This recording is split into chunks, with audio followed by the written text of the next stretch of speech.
The child born on the steppe. In the second half of the 12th century, amid the windswept and harsh climate of Central Asian steppes, a child was born. Between the Onon and Kerulen rivers, in a land torn by tribal rivalries, this child was named Temüjin. His exact year of birth is uncertain. Some sources say 1155, others 1167. But in Mongolia today, the most accepted date is 1162. His father was Yesugei Bahadur, and his mother Hoelun. Legend tells that Temüjin was born clutching a blood clot in his fist, seen as a sign that his destiny would be shaped by war and conquest. But life was far from easy. When Yesugei was poisoned by the Tatars, Temüjin was still a boy. His family was abandoned by former allies. His mother Hoelun struggled to keep her children alive against hunger, cold, and hostile tribes. Temüjin's childhood became a relentless fight for survival. Even within his family, conflict erupted. His half-brother, Börte, seized food by force until Temüjin killed him. A harsh decision, but one that established his authority in the household. Börte and the first turning point.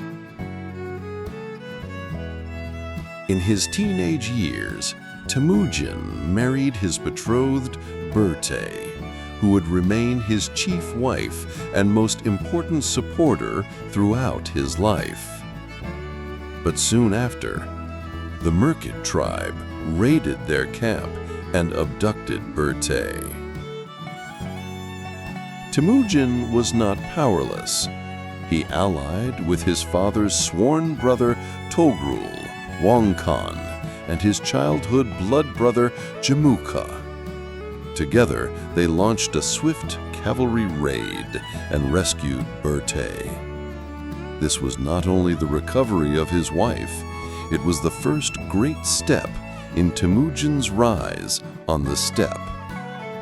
From ally to rival, the break with Jamukha. Once brothers in arms, Temüjin and Jamukha soon became bitter rivals. Temüjin rejected the privileges of the old tribal aristocracy and promoted men based on merit and loyalty. This threatened the traditional elites. In 1203, Temüjin suffered a devastating ambush by Toghrul and his son, Sengum. Yet on the banks of the Baljuna River, with only a small band of loyal followers, he swore an oath they would share hardship and triumph together. By autumn, he regrouped and decisively crushed the Karaite. The core of his future empire had been forged. 1206. At a great kurultai by the Onon River, Temüjin was proclaimed Genghis Khan, the universal ruler of the Mongols.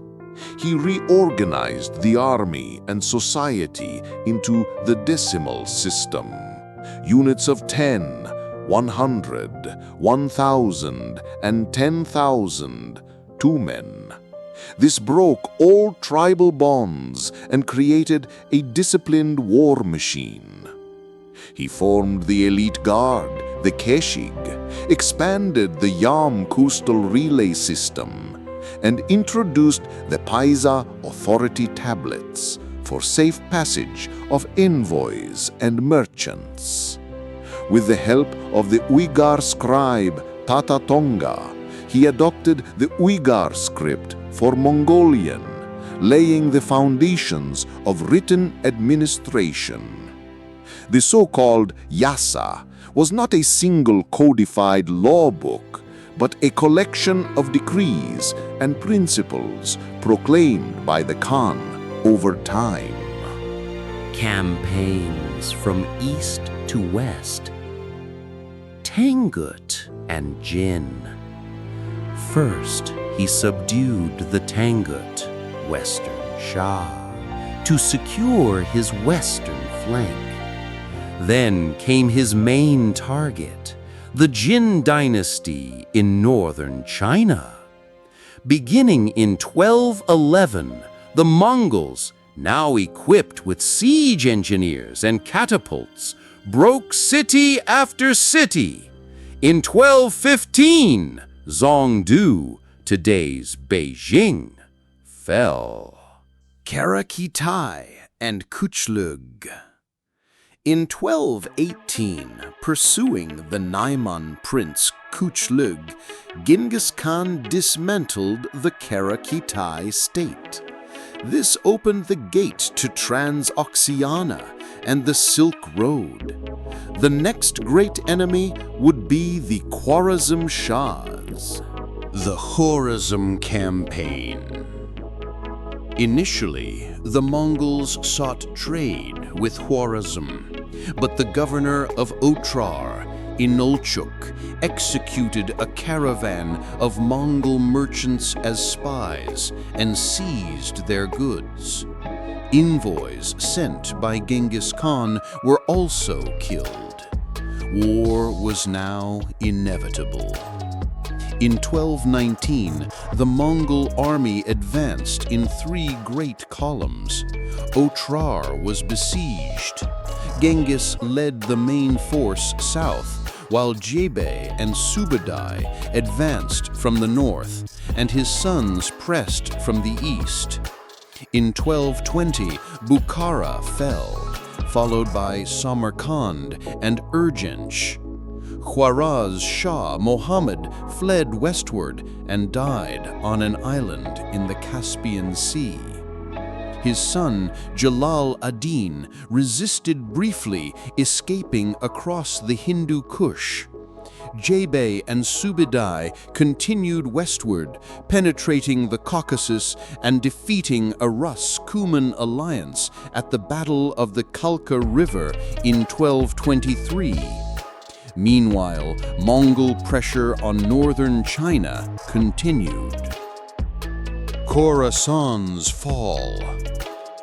In Khorasan, Genghis Khan's son Toghrul led the assault. Cities like Merv, Nishapur, and Herat were taken. Resistance brought brutal massacres.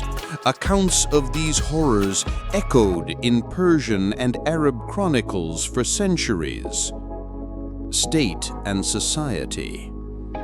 Genghis Khan built his empire on loyalty and merit.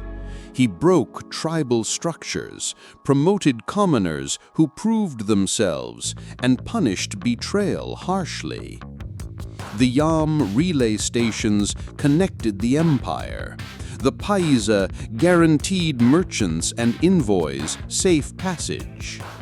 The Uyghur script provided a written bureaucracy. Religion was free, while shamanism remained central. Buddhists, Muslims, Christians, and Taoists all practiced openly. In 1221, Genghis Khan personally invited the Taoist sage Qiu Chuji Chongchun to his court, a meeting recorded in detail and preserved as a primary source. Family and succession. His chief wife, Börte, bore him 4 sons, Jochi, Chagati, Ogede, and Tolyu. Rumors questioned Jochi's legitimacy, but Genghis Khan recognized him as his son. Still, rivalry among brothers simmered. To ensure continuity, Genghis Khan chose Ogedei as his heir. The empire was divided. Jochi's Ulus in the west, later the Golden Horde, Chagati in Transoxania, Ogedei in the central heartland, and Toyu in northern China and Mongolia. The final campaign and death. In 1226, Genghis Khan launched his last campaign against the Tanguts of western Xia. During the fighting, he fell ill. Some say from injuries after a fall from his horse, others from disease. In August 1227, he died. The cause remains uncertain. His body was concealed for a time to preserve morale. His body was secretly taken back to Mongolia, believed to be buried in the Khenti Mountains near Burkhan Khaldun. The site was kept hidden and the surrounding region declared a forbidden zone for centuries. To this day, his grave remains undiscovered.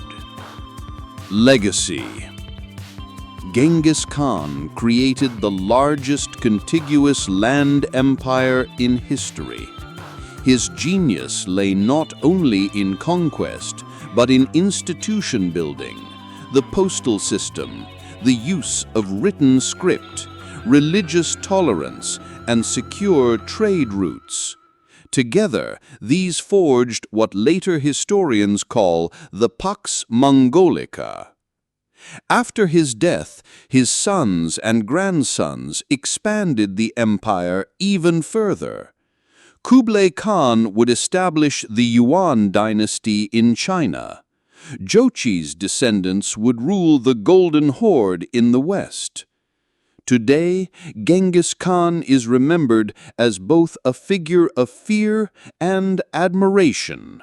From a poor child of the steppe, he became the man who reshaped the destiny of continents, one of the greatest conquerors and state builders the world has ever seen.